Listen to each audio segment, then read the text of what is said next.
Either one, Sinners or One Battle, would definitely be among the more adventurous winners of the last. Much like Christopher Nolan with Oppenheimer a couple of years ago. Yeah. This is, a great beloved filmmaker who's got an amazing filmography. Makes little sense if they don't have these kind of, for lack of a better word, icons recognised at some point during their career.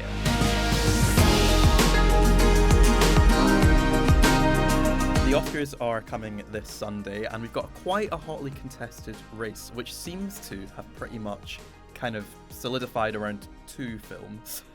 There's, 10 pretty interesting nominees, but I think we're looking at the case of being either One Battle After Another, which remains a favourite, or Sinners, which is now gaining quite a lot of momentum. Which do you think will win, Max? I think One Battle After Another will prevail. I say that instead of win because I do think that it will be coming from sort of a build of momentum that's happened over a number of months. But I do think Sinners is late in the day really, really kind of gathered pace since the BAFTAs, the Actors Awards, formerly the SAG Awards. Sinners has really kind of, felt like there's been groundswell towards that film. But I do think One Battle will probably just about swing it. It's a good crop this year, though, I would say, with the exception of F1, in my opinion, but whatever. I would say normally in any kind of Best Picture lineup, I'd say there's 5 or 6 films that I'm like, I would be happy if any of these won. And I think that's, to be honest, the same this year again. Those 2 that we mentioned are obviously the big 2. I also think The Secret Agent's a brilliant film. Yeah, I think agree. Sentimental Value's a brilliant film. I think Marty Supreme's a brilliant film. Hamnet's got a lot of supporters. I wasn't quite as moved by it as a lot of people, but I was the same. It's another film that there's a lot of support behind. So I do think it's a really good year. But I also think what's so interesting is that in One Battle After Another and Sinners, you've got 2, they're both quite big studio films. Yeah. But they're both quite risky studio films, which we don't see that much of anymore. So I think it is quite exciting that there's 2 really I strong think they'd contenders. both be quite venturous winners in that respect. And I think in that sense, a lot of people are sort of playing them off against each other in a way that is maybe not that helpful. In that, if Sinners were to win, it's a sort of vampire, blockbuster, horror, genre movie, B-movie situation that would definitely be sort of uncharted territory for a Best Picture winner. But at the same time, One Battle After Another is absolutely not a traditional Oscar bait thing. It might be a little bit more conventional compared to Sinners if you look at the canon of Best Picture winners. But let's be serious. There's One Battle After Another would still be like a pretty out there winner when you consider some of the content in that film, for example, especially down to the character level and the villains and also the sort of weird eccentricities that you get from a Thomas Pynchon novel and et cetera, et cetera. So I think they're both, they would either one, Sinners or One Battle, would definitely be among the more adventurous winners of the last probably 25 years. Yeah, we also know that the Oscars love kind of giving what you might call like a career Oscar, where someone's got a really solid, brilliant body of work behind them that's been nominated several times and not won. And I think much like Christopher Nolan with Oppenheimer a couple of years ago, this is, a great beloved filmmaker who's got an amazing filmography. Yeah. And a film has come along which is, as good. I don't know if I personally have it number 1 of his filmography, but it's up there with the best of them. So it's a really good, you're kind of killing 2 birds with 1 stone. You're giving them the career Oscar, but you're also actually awarding a really deserving film as well. So I think there's 2 different types of career Oscar in that you have what they call the honorary Oscar, which is essentially the lifetime achievement, right? But that tends to go to somebody who never won one in their career.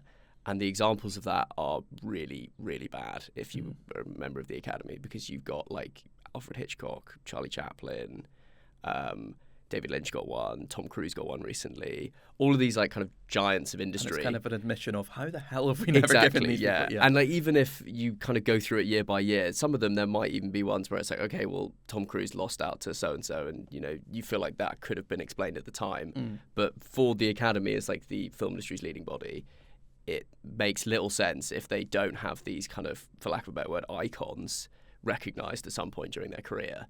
So this is the sort of perfect opportunity, I think, for them. Because if you talk about Paul Thomas Anderson, realistically, he was never going to win Best Picture for something like Phantom Thread or even Licorice Pizza, where that was probably too unconventional for the Academy. This really feels like Oppenheimer 2 years ago, where, as you say, it's like two birds with one stone, and it's just really convenient for the Academy because they can give it to a film that should absolutely win Best Picture in its own right in terms of its virtues and qualities and craft, etc., etc. But it's also a perfect opportunity for them to finally recognise somebody that they have ignored, despite the fact that he's probably the most acclaimed filmmaker of his generation. Yeah.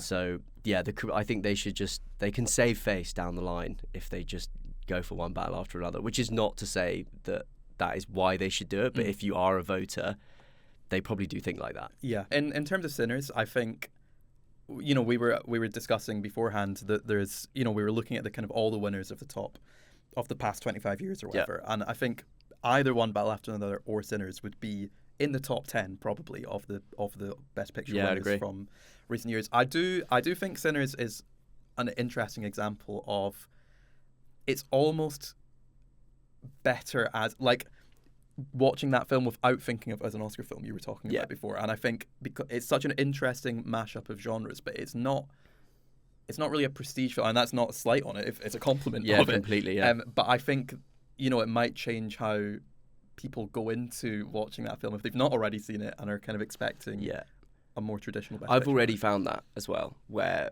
people I know have said to me that they've seen Sinners since the Oscar nominations came out, and they've gone into it just hearing that it's nominated for 16 Oscars, and as a result their expectations have been that it would be something else, and subsequently they have then said that they didn't really like it or whatever. I personally love Sinners, but I agree that in that respect it's probably being sort of asked to be something that it's not, off the back of, like, it's the most nominated film in the history of the medium, and etc., etc. I don't think that's helpful. I suppose the counter argument is, well, maybe it's time that we actually just don't think of Oscar films in a certain way, and actually, this is a further step. We've seen a few in recent years that maybe wouldn't have been traditional Oscar winners, and actually this is just like further opening up the possibilities of what we mean by I like by an Oscar film. When we talk about the idea of Sinners winning Best Picture, I like what that says about where the Oscars are going in that regard, because, like, we had Everything Everywhere All at Once, what was it, 3 years ago? Yeah. And that has some vague industry similarities with Sinners in that it is obviously a completely different film tonally and etc., etc.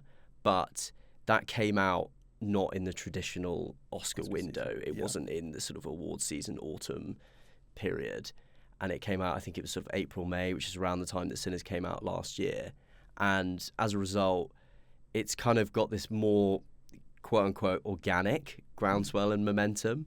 And it has felt like, in the same way that we have with Everything Everywhere, where it's like it's just a sort of general popularity with normal people who are not going to be voting for Oscars. And I like that feeling of authenticity. Well, absolutely. And I think the Oscars have had a bit of an identity crisis of, like, totally. People don't, even some films that have won that have been really good, but there's this general feeling that actually if you speak to the average film goer on the street, they're not going to care that much about some of the, and which is a sad state of affairs perhaps, but I do think it's good that, Sinners, but also actually One Battle After Another, are both films are generally loved by people, whether they're kind of like big film people or not, and I think that's a positive thing. I think that's where the Academy is doing quite well this year. If one of these films were to win, and it seems like one of them will, but they're the two that are really in it at the end, I do think that they've done well that the two nominees in the race right at the end seem to be the ones with the biggest cultural footprint. Because, as you say, there would be years gone by when people would think, oh yeah, it's a good film, and, like, I'm sure it'll probably win Oscars, but no one would really care about it outside of the film industry or cinephiles or whatever. So in that sense, it feels like their motion to stay more relevant culturally is working. Yeah, and it's two great films with popular appeal and really great kind of cinematic credentials. So this is a good year. Yeah. This is a good year.